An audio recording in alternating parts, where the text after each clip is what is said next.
So today we're looking at subtraction of money. So moving on from yesterday, which was addition, we're doing subtraction. So hopefully by the end of the lesson today, you will be able to subtract amounts of money. So let's look at some examples. So very similar to yesterday's lesson, we're going to use the same column method, but rather than adding, we're going to be taking away. So £5.21 subtract £1.72. Okay, now this is when lots of you might start adding. You tend to do it this way around, more of a common mistake. If it's a subtraction, you'll start adding because you find it that little bit easier. But all of the one questions today will be subtracted. If you start adding and you know you're going wrong, then you need to just start the question again. So that's the first common error. Now the second common error is when we get something like this, and lots of you will do 2 take away 1 is 1. But what's wrong there? What have I forgotten to do? What have I forgotten to do? That lots of you do, even though you know what you're doing, it's just a common mistake. You've got to remember to borrow, haven't you? So, go to my next column, 2.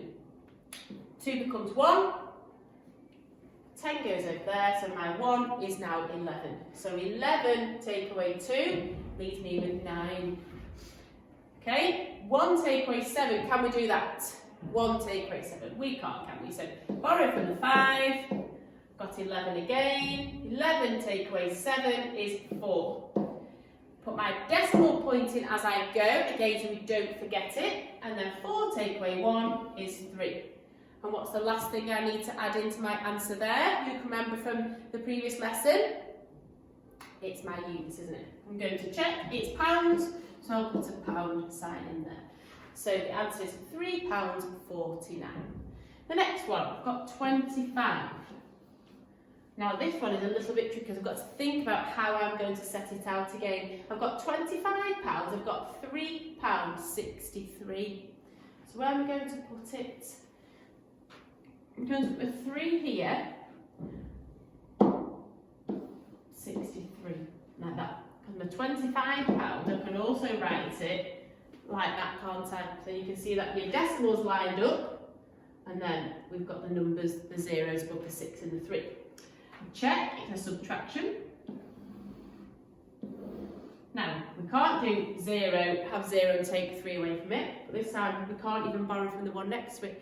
So if you remember, cashing my eyes back, when we did this in lesson, we need to go to the next column, borrow from the 5. That becomes 4. Now, that becomes 10, but we still need to borrow, don't we, because this one is still 0. So that becomes 9. And my final column becomes 10. Now some of you will then cross that out and make that 9, but you don't need to go that far. We stop there because we haven't got any more columns to take the borrowed number 2. So 10 take away 3 is 7. 9 take away 6 is 3. What have I got to remember now? Good, my decimal points. 4 take away 3 is 1, and 2 take away 0, if you want to put that in there, is 2. So I've got my decimal, I've remembered to borrow, hopefully all my working out is correct. I would check it and make you check it if it was in class. The last thing I need to do is check my units. It's pounds, so I add my pounds in there. £21.37. So, a couple more examples. This time we're working with dollars. So we've got $40, so it helps us out this time because they've given us a .00, and we're subtracting $17.12 away from it. So similar to last time, we can't do this, but this time we can't even do that one either, so we've got to go all the way to the end.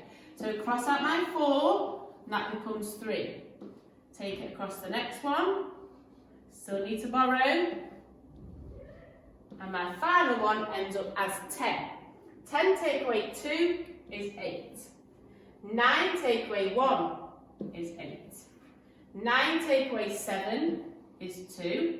Now what have I forgotten? What have I forgotten to add in? My decimal log. Try and get into the habit of doing it as you go, and then you're less likely to forget it. 3 take away 1 is 2. Okay, now we're not pounds this time, so that's why it's really important to check, because some of you might think, oh, it's pounds again, we've just been doing pounds. and it wouldn't be correct. You've got to really carefully check you've got the right units. So check the question on dollars this time. Okay, so the answer, $22.88. Well, this one looks a little bit different. So we've got $5 and we've got 0.75 cents. So I'm going to do what I did on the previous one. I'm going to put a decimal in after the 5 and 0, 0. And then I've got 0.75. Check what calculation is. It's a subtraction. Okay, got the zeros again, so we can't do this. We can't borrow from there. We'll take it from the 5. That becomes 10. Cross it out, becomes 9. And my final one is 10. 10 take away 5 is 5. 9 take away 7 is 2.